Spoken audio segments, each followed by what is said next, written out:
it's your favorite batshit crazy old wizard sitting here today. And tonight's topic is going to be why Rickenbacker basses suck and what you can do about it. I'm going to get a lot of hate mail for that statement, but I have to tell you, I've been playing bass for years. I've had Rickenbacker bass guitars since I was in high school. And the first one I got was a used 4001. And it was back in 1984.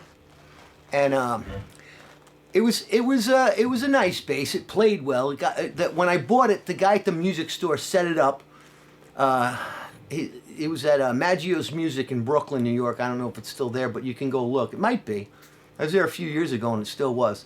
But Michael set it up. Michael Maggio set it up just beautifully. He was like Mr. Low Action, and he somehow was able to get that bass all dialed in, so it played perfectly. Okay, and that's one thing about Rickenbacker basses is they play like no other. I mean, they're smooth.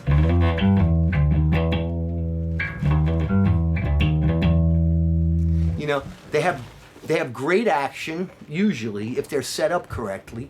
And I'll get into that in a minute. And they have the coolest look in the world. I mean, look at that. That's beautiful. Now, this is my Rickenbacker 4003S. I guess the S stands for standard, and I'll show you what a 4003 regular, American looks like.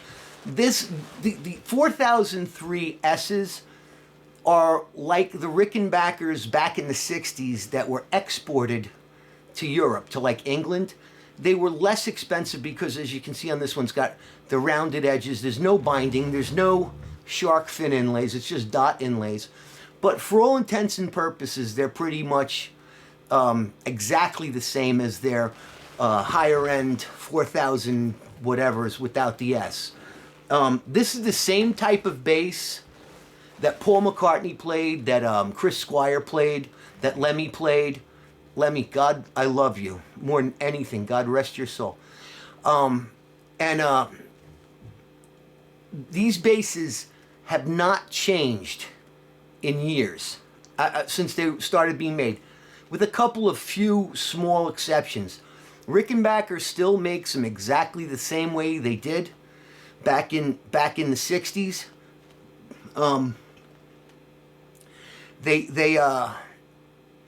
They painstakingly have kept them pretty much completely original. So I mean, I'm playing my new Rickenbackers.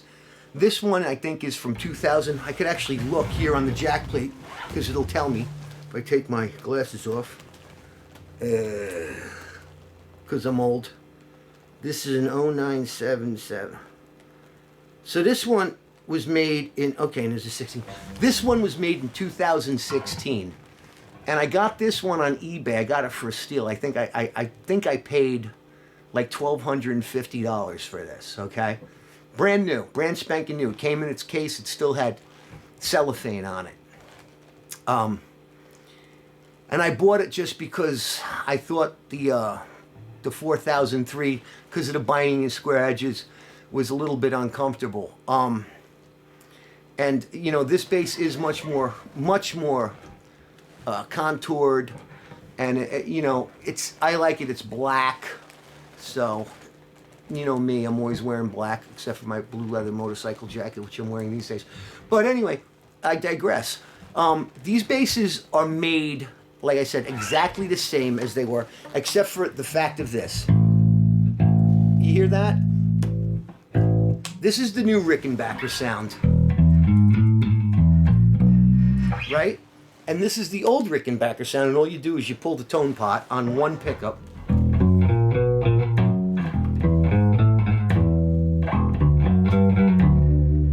So that gives you more of the original 4001 sound.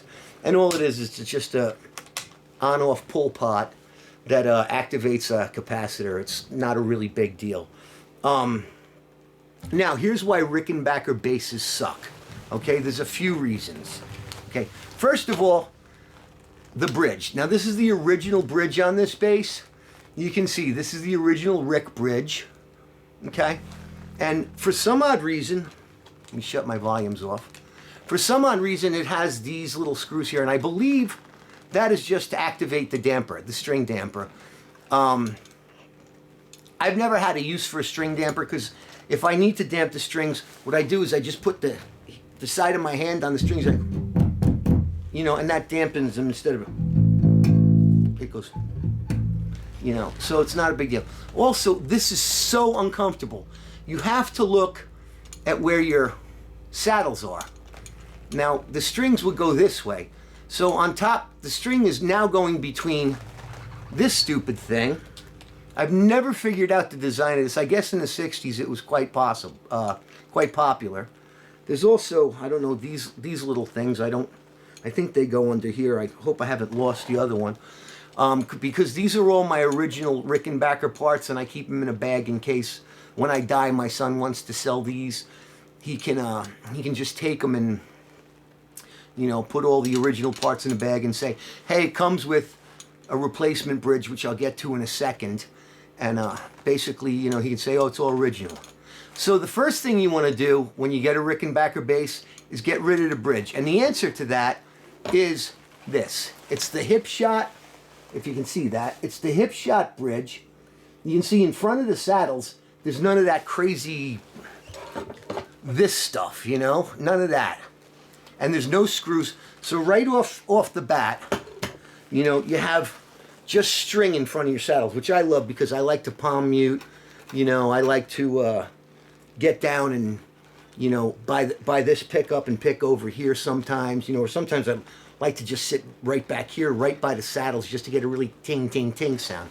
You know, that tic-tac bass sound. So Hipshot makes a replacement bridge. I don't know, I think I got these on eBay, maybe 120 bucks. They're a little bit expensive, but as far as I know, they're the only Rickenbacker replacement bridge, drop-in replacement. You don't have to modify the guitar or anything, that are on the market. They're the only ones that I've found so far. The next thing about Rickenbackers that sucks is this. This is the pickup cover. It's just a piece of plastic, and it usually goes right here, okay? And it covers the pickup. Some people like it. Lemmy used to keep his. Matter of fact, Lemmy actually had just this screwed into the wood. It wasn't even he didn't have the metal bezel here on his customized Rickenbackers. You know, Chris Squire, he liked that thing, the cover. You know, most guys I know take them off. And what you can do actually, because what happens is when you take that out, it leaves you with just this metal chrome, the ring, and it's really got sharp edges. So what I did was I found this company, and they're on eBay. You can find them too. If I can, I'll leave a link in the description for all these parts. And what they do is they sell this little insert, which you just stick inside the metal ring, the metal bezel, and you put that there. And this way, it just makes it a little bit smoother. You still have your big, heavy screws here, which, you know, can be a little bit uncomfortable. But hey, you know, you want to play one of the greatest basses ever made, and they are probably in the top 10 greatest basses ever made. You know, you have to suffer a little bit. The next thing that sucks about Rickenbackers is this, the truss rod. Now I have my truss rod cover off. I don't know if you can see in there, but it's got two truss rods. And it is the stupidest design that I've ever seen. It's so hard to get into these. As a matter of fact, you need to get a special tool. And I got this. This is a special Rickenbacker nut driver adjustment rod. I got it from Stuart McDonald. And I can put that in the link also. And what you have to do is you have to somehow get it down here onto your nut of your truss rod and turn it one way or the other, loosen it or tighten it. And there's two of them, so you can actually adjust the tension of the neck on both sides of the fretboard, which is actually really cool. And I have the truss rod cover plate off of this right now because for the purpose of making the video. Okay, so that's really, you got to be very, very, very careful and meticulous when you're adjusting the neck and the action on these. Now, here's another thing. The necks on Rickenbackers are designed to be kept all pretty much perfectly straight. On a precision base, you want a little bit of a, from here to there, you want a little bit of that. Not with a Rick. With a Rick, you want it pretty much perfectly straight. And I mean, you can get some great action out of these.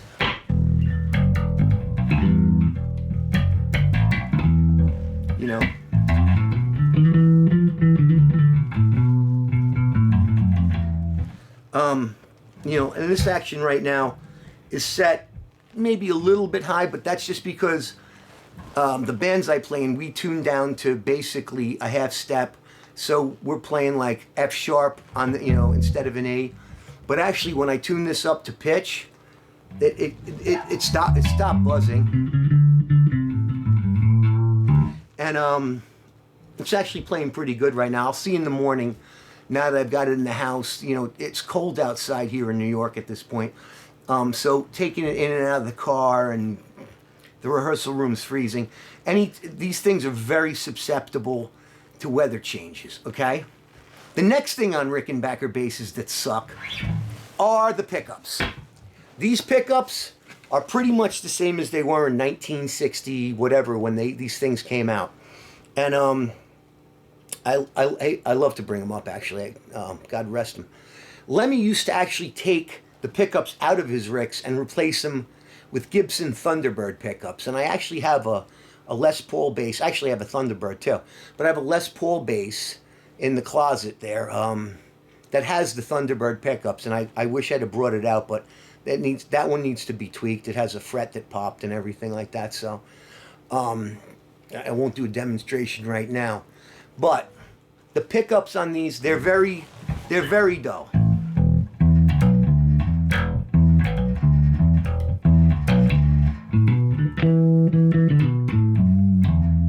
So they're not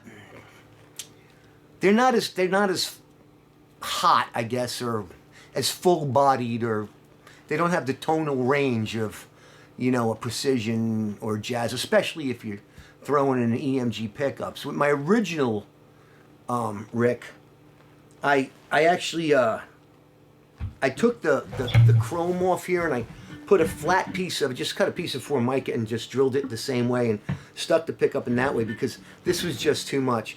Eventually what I did was I put a EMG jazz bass pickup here, and I cut the pick guard to fit an EMG humbucker here, which the idea I stole off of Eric Morgan from First Order. So if you're watching this, Eric Morgan from First Order, shout out to you. And then, of course, the 4001s, if you put anything besides flat wound strings on them, you would violate the warranty, which, of course, as soon as I got it, I threw on a set of Roto Sounds, which is the string that I use. I've been using them since I was in high school. Pretty much the same gauge set, as always. But the 4001s, it was really a violation of the warranty if you put on round wound strings. So therein lies the rub. And of course, with my Rickenbacker 4001, I had it leaned up against my amp, and I accidentally turned it into a Steinberger, which means basically I broke the headstock off of it, and I glued it back together, and it worked, but it just wasn't the sound I needed at the time, because I was in Primal Scream, and I got a BC Rich with 2 DiMarzio precision bass pickups in it, and that seemed to do the job. But anyway, this is a 4003S. Okay, so aforementioned, no binding. This is kind of like the no frills working man export bass that was sent to Europe in the 60s. So right now you're going to hear a huge pop. Oh, maybe not. And I'm going to show you how to remedy the situation. This is my 4003. Okay, now the difference between a 4003 and a 4003S is this one is mono. Okay, it only has one output jack, if you can see that. All right. This one has 2. It has the Rico sound, which you need a special little thing. Just basically, it splits the signal from the 2 pickups, so you can run them into 2 different amps. So you could run this into, a bass, you know, amp, and you could run this one even, like I would run this one through like one of my Marshall Super Bass heads and just have this one totally cranking the distortion, and then have this one sounding like the old Gibson EBO Mudbucker. Now, for our demonstration purposes, I'm just going to use the standard. I'm not going to use the Ricken sound. Okay? And, got a loose connection in the jack. Now, I don't have the amp cranked, but you can hear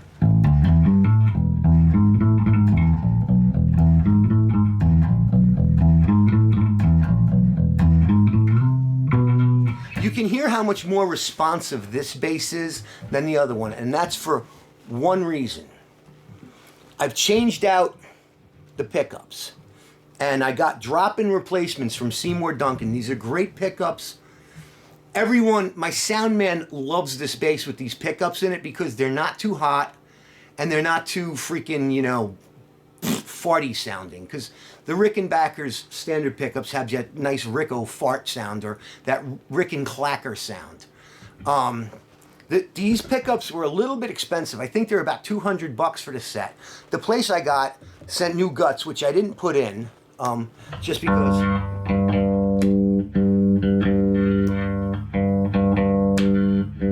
Because I wanted to leave the original, this switch there, because sometimes I do like that old Chris Squire sound. This one has had the bridge replaced also. So as soon as you get a Rickenbacker, first thing, just throw on a hip shot bridge. You're going to be much, much happier with it.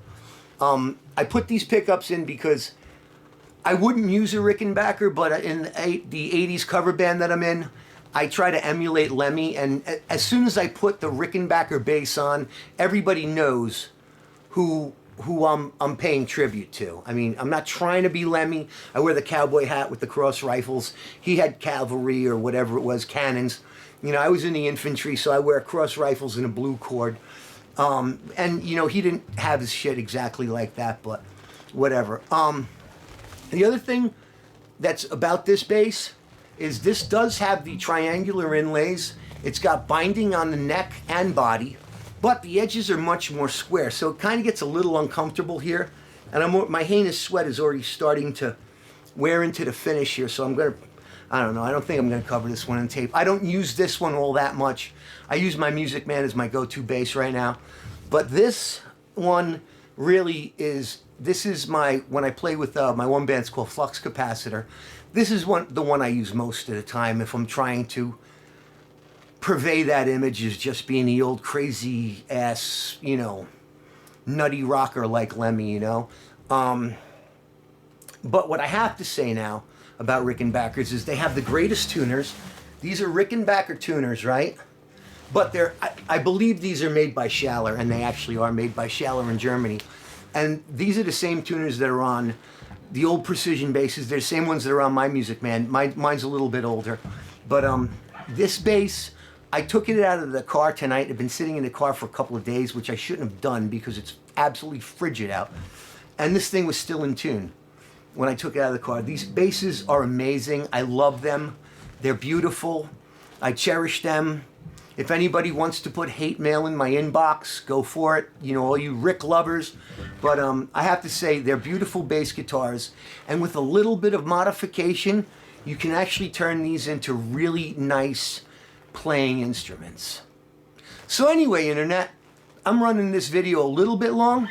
But all I have to say is, thank you for your attention, and keep on rocking in the free world. Good night.